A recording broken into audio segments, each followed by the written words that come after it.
Sa mahinahong tinig, ipinaliwanag ni Long Jingon kay Qiaolei ang kanyang pananaw. Ang magkaroon ng mas mahalagang pwesto sa puso ni Shen Yuan ay hindi simpleng bagay. Aminado siyang dati ay katulad din siya ni Qiaolei, sakam, palaging naghahangad ng higit pa, laging umaasang may susunod pang hakbang, may mas malalim pang ugnayan. Ngunit habang tumatagal, unti-unti niyang natutunan na kung minsan, ang manatili kung nasaan ka ay sapat na. Ang hindi maagaw ang hindi sayo, at ang hindi humingi ng higit sa ibinibigay, ay isang uri rin ng kapayapaan. Sa mga salitang iyon, para bang biglang gumuho ang kumpiyansa ni Qiaolei. Hindi niya napigil ang magsalita, pakiramdam niya, winasak ng sinabi ni Long Jingon ang lahat ng inaasahan niyang pinanghahawakan. At doon niya biglang napagtanto ang isang detalye. Napalingon siya at tinanong, bakas ang pagtataka at pagkainis, kung bakit pinatutuyo ni Long Jingon ang kanyang buhok. Kalmado lamang ang sagot ni Long Jingon. Ginagawa lang daw niya iyon dahil iyon ang gustong makita ni Shen Yuan. Sa sandaling iyon, tuluyang sumiklab ang inis ni Qiaolei. Hindi na niya napigilan ang sarili, naiinis niyang ipinaghagis ang ilang damit sa sahig at sinabihan si Long Jingon na wala na itong pag-asa, na para bang kusa na nitong isinuko ang sarili sa ganoong kalagayan. Tahimik na lamang si Long Jingon. Wala na siyang idinagdag pang paliwanag. Habang nakakalat ang mga damit sa sahig, may napansin si Qiaolei. Dalawa lamang ang naroon. Biglang sumikip ang kanyang dibdib. Nasaan ang isa pa? Mabilis siyang humarap kay Long Jingon, galit at ng hinanakit. Sa kanyang isipan, hindi niya mapigil ang murahin si Shen Yuan. Ganoon na ba talaga ito kakapal ang mukha? Hindi ba't malinaw nitong sinabi na gugugulin nila ang gabing iyon ng magkakasama? Sa mahinang tinig, halos parang pinipigilan ang sariling emosyon, sinabi ni Long Jingon na huwag na raw itanong iyon. Babalik din daw si Shen Yuan. Ngunit sa halip na gamaan ang loob, lalo lamang tumindi ang galit ni Qiaolei. Agad na tumayo si Qiaolei, halatang hindi na niya mapigilan ang galit na kumukulo sa dibdib. Direkta niyang hinarap si Long Jingon, bakas sa tono ang matinding inis habang kinu-question kung bakit hindi siya dapat magtanong. Para sa kanya, malinaw ang ginawa ni Shen Yuan, isuot ang mga damit na sila mismo ang bumili, para lamang makipagkita sa ibang babae. Sa isip ni Qiaolei, hindi iyon gawain ng isang matinong lalaki, at lalong hindi dapat palampasin. Ngunit sa kabila ng emosyon ni Qiaolei, nanatiling walang ekspresyon ang mukha ni Long Jingon. Sa malamig at kontroladong tinig, ipinaliwanag niyang kung patuloy na ganoon ang magiging pag-iisip ni Qiaolei, wala siyang magagawa upang tulungan siya. Walang galit, walang lamang, pawang katotohanan lamang ang kanyang sinasabi. Sa narinig na iyon, parang binuhusan ng malamig na tubig si Qiaolei. Hindi siya makapaniwala sa reaksyon ni Long Jingon. Sa halip na umayon sa kanya, tila mas lalo pa nitong ipinagtanggol si Shen Yuan. Sa halo ng pagkadismaya at galit, sinabi ni Qiaolei na malinaw na kung paano sila hinubog at sinanay ni Shen Yuan, hanggang sa punto na tila nawawala na ang kanilang sariling paninindigan. Bigla, walang babaalang pinulot ni Qiaolei ang mga damit na nakakalat sa sahig. Buong determinasyong iniabot niya ang isang set kay Long Jingon. Sa tono na puno ng tapang at bahagyang panunukso, iminungkahi niyang ubusin na lamang nila si Shen Yuan sa gabing iyon, tigi-isang set sila, upang makita kung hanggang saan kakayanin ng katawan nito, lalo na ng kanyang mga kidney. Sa biglaang pahayag na iyon, kitang-kita ang pagkagulat ni Long Jingon. Namula ang kanyang mukha habang bahagyang natigilan, halatang hindi niya inaasahan ang ganoong diretsahang mungkahi. Matapos ang ilang sandali, maingat niyang sinabi na maaari naman nilang gawin iyon, ngunit binigyang diin niya na malakas si Shen Yuan. Dagdag pa niya, unang beses pa lamang iyon ni Qiaolei, kaya marahil ay mas mainam na siya muna ang mauna. Sa narinig na iyon, tuluyang natahimik si Qiaolei. Ang kaninang tapang ay napalitan ng matinding hiya. Lalong namula ang kanyang mga pisngi, at sa halip na sumagot, ibinaba na lamang niya ang tingin, hindi na maitago ang pagkailang at pagkalito na unti-unting bumabalot sa kanya. Samantala, nasa loob na ng kwarto ni Minhui si Shen Yuan. Pagkakita pa lamang nila sa isa't isa, agad na silang nagyakapan, parang matagal na panahon ang lumipas mula nang huli silang magkita. Mahigpit na niyakap ni Minhui si Shen Yuan, at sa tinig na puno ng pananabik at lamang, inamin niyang sabik na siya at matagal niya itong namiss. Hindi rin nagpahuli si Shen Yuan. Isang kamay ang mahigpit na yamakap sa likod ni Minhui habang mahinahon niyang sinagot na ganoon din ang nararamdaman niya.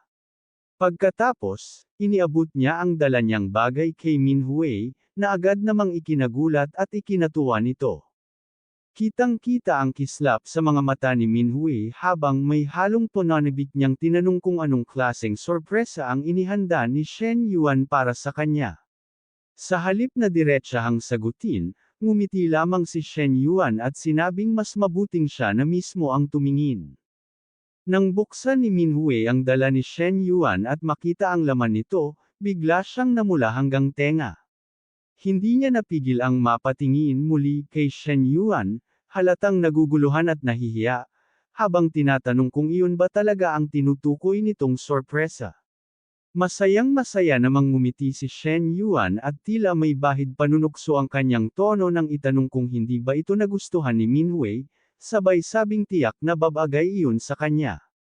Sa kabila ng pamumula ng mukha, hindi napigilan ni Minhui na magkomento na malinaw na para kay Shen Yuan mismo ang inihandang iyon. Ngunit bago pa siya makalayo, marahang hinawakan ni Shen Yuan ang bewang niya. Sa mababang tinig at mapang-akit na paraan, ipinaliwanag niyang ang sorpresa niya ay sorpresa rin ni Minhui, at hinikayat niya itong isuot na iyon. Wala nang nagawa pa si Minhui kundi ang maglakad patungo sa loob ng kwarto. Bago tuluyang pumasok, lumingon siya kay Shen Yuan at pabirong nagpahayag ng inis, kahit halatang may halong kilig ang kanyang tono. Makalipas ang ilang sandali, lumabas si Minhui matapos magpalat ng damit. May bahagyang pag-aalinlangan ngunit puno ng paghihintay ang kanyang mga mata habang tinatanong niya si Shen Yuan kung nagustuhan ba nito ang kanyang itsura. Sa sandaling iyon, hindi maitago ni Shen Yuan ang kanyang reaksyon, namula ang kanyang mukha habang mas lalong napansin kung gaano kaganda at kahusay bumagay kay Minhui ang suot nito. Mabilis siyang lumapit at niyakap si Minhui, na ikinagulat naman nito. Marahang pinakiusapan ni Minhui si Shen Yuan na maging maingat, ngunit sa halip na umatras, idinikit lamang siya ni Shen Yuan sa pinto. Sa halos pabulong na tinig, sinabi nitong sa mga sandaling gaya noon, huwag na siyang tawaging Shen Yuan. Sa narinig na iyon, agad namang tumutol si Minhui, sinabing sapat na raw ang lahat ng kasiyahan para kay Shen Yuan at wala na siyang hihilingin pa. Ngunit tila mas lalo lamang itong ikinatuwa ni Shen Yuan. Habang dahan-dahan niyang inaayos ang sarili, sinabi niyang kung tatawagan siya sa paraang iyon, lalabas na ang tunay na sorpresa. Sa huli, hindi na napigilan ni Minhui. Namumula ang mukha at puno ng hiya, ilang beses niyang tinawag si Shen Yuan sa paraang hinihingi nito. Habang nakadikit ang kanyang katawan sa pader, hindi pa rin mapigilan ni Minhui na itanong kung ano nga ba talaga ang tinutukoy nitong sorpresa. Agad namang hinawakan ni Shen Yuan ang kanyang kamay at hinayla siya palapit, sabay tawa ng bahagya habang sinasabi na ang sorpresa niya ay hindi basta-basta, isang bagay na katumbas ng ilang malalaking layunin na matagal na niyang inihahanda. Habang nanginginig ang buong katawan ni Minhui sa mga damdaming ipinaparamdam ni Shen Yuan, pilit niyang sinaway ito sa pagitan ng hingal. May halong panunukso at reklamo ang kanyang tinig habang sinasabi niyang muli na naman itong nagsisinungaling, lalo raw nagiging mapang-asar ang bibig nito. At sa gitna ng lahat ng iyon, hindi niya maiwasang magtanong kung ang dapat maging makulat ay talagang may naipakitang pagbabago. Sa narinig na iyon, napangiti lamang si Shen Yuan, isang ngiting alam na alam ni Minhui ang ibig sabihin. Sa mababang tinig, pabirong binalaan niya si Minhui na naglalaro ito ng apoy. Sa mga sandaling iyon, habang patuloy ang init at lamang sa pagitan nila, pumasok sa isip ni Shen Yuan ang isang malinaw na conclusion, sa lahat ng NPC na nakilala niya, kung irerango niya sa sarili ang husay sa ganitong mga sandali, walang dod ang nasa tuktok si Minhui, ang campus belle na sanay sa sayaw, likas na may talento, at napakahusay magbiro at mang-akit sa tamang pagkakataon. Makalipas ang mahaba at tahimik na oras, natapos din ang kanilang pribadong sandali. Nakahiga si Minhui sa kama, halatang pagod ngunit payapa, habang si Shen Yuan naman ay nagbihis na. Sa tono na may halong biro at lamang, tinanong niya si Minhui kung sapat na raw bang, nakulit, ang pinakamukulit na bahagi para tamaan ang hinahanap nitong pakiramdam. Sa kabila ng pagod, bahagyang ngumiti si Minhui at tahasang inamin kung gaano kahanga-hanga si Shen Yuan. Lumapit ito, marahang hinawakan ang labi ni Minhui, at sa pabulong na tinig ay tinanong kung ano nga ba ang dapat itawag sa kanya kapag nasa ganitong mga sandali. Namumula ngunit halatang kontento, sinagot lamang ni Minhui na siya ang pinakamagaling. Ngunit hindi nagtagal, ipinaalam ni Shen Yuan na may kailangan pa siyang asikasuhin. Nangakong babalik kinabukasan ng umaga upang magkasama silang mag-almusal. Nang marinig iyon, agad na bumangon si Minhui at niyakap siya mula sa likuran, halatang ayaw pa siyang paalisin. May lamang at kaunting pag-aalala sa kanyang tinig habang tinatanong kung aalis na ba talaga ito. Sa mahinahong paraan, sinabihan siya ni Shen Yuan na maging mabait muna. Ipinaliwanag niyang may social engagement siya sa gabing iyon at hindi siya maaaring manatili, ngunit tiniyak niyang babalik siya sa umaga. Wala nang nagawa si Minhui kundi ang paalalahanan na lang siya, kung iinom man, sana ay maghinay-hinay. Pagbukas ng pinto, lumingon si Shen Yuan at ngumiti, sinabing iingatan niya iyon at hindi sosobra.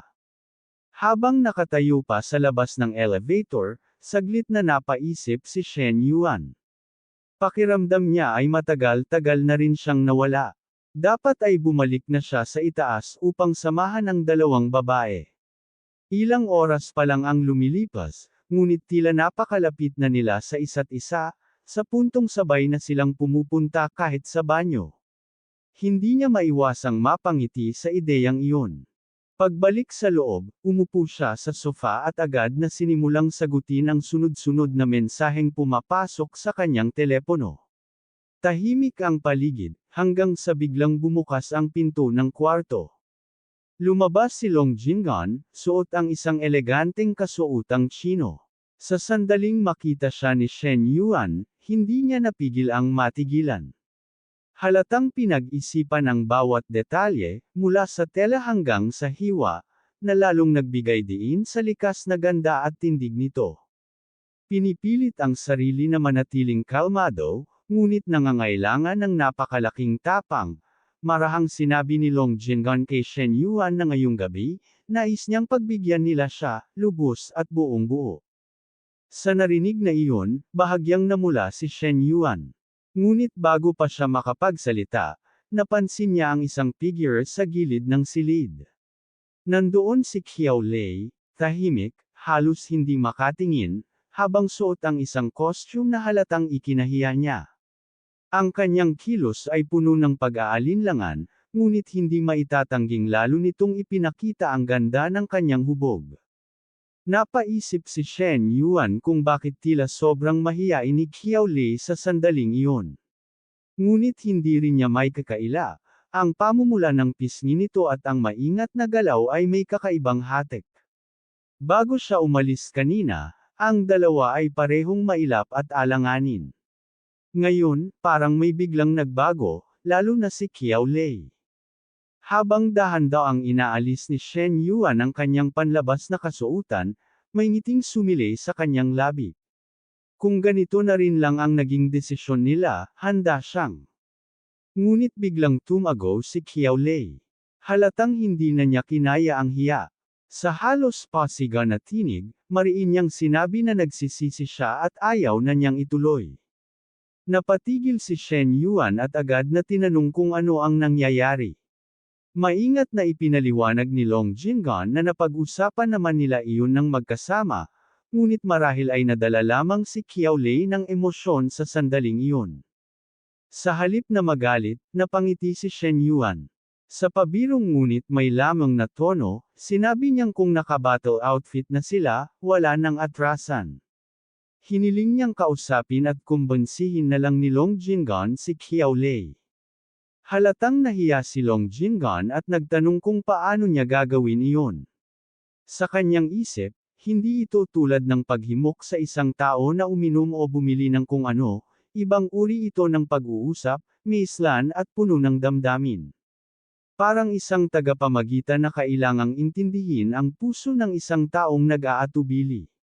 Hinawakan ni Shen Yuan ang likuran ni Long Jinggan, bahagyang itinutulak ito pasulong habang sinasabi na mas naiintindihan ng babae ang kapwa babae. Siya raw ang mas nakakaalam kung saan nagmumula ang pag-aalinlangan ni Qiao Lei, at kung paano iyon luluwagan. Sa huli, hinihikayat niya itong subukan. Dahil naniniwala siyang kaya niya.